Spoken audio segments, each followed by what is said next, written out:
We were asked to look at this job in Cyprus, and as you can see, the return is just right size on this, and then you come up here to the front of the furnace and you can see the transition and is the same size as the opening on the slab coil.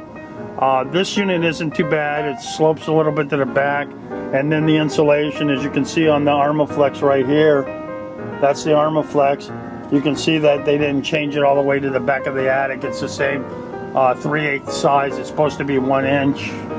And then on this one, they really did a hack job. This is train selling to anybody that comes in the door.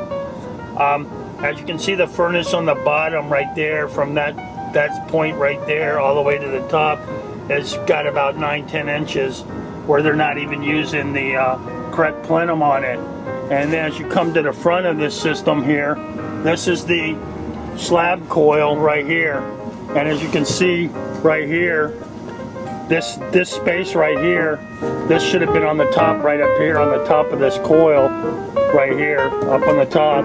And you've got about maybe 8 to 6 inches right here.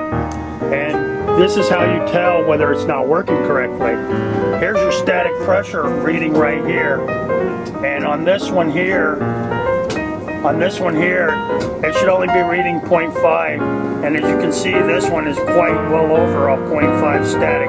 The whole system should be only reading 0.5 static.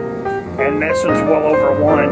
And this is why the air conditioning equipment doesn't work correctly. And this is a 2018 install right here of a train will sell to the hacks in Houston. And this is the kind of work that they do.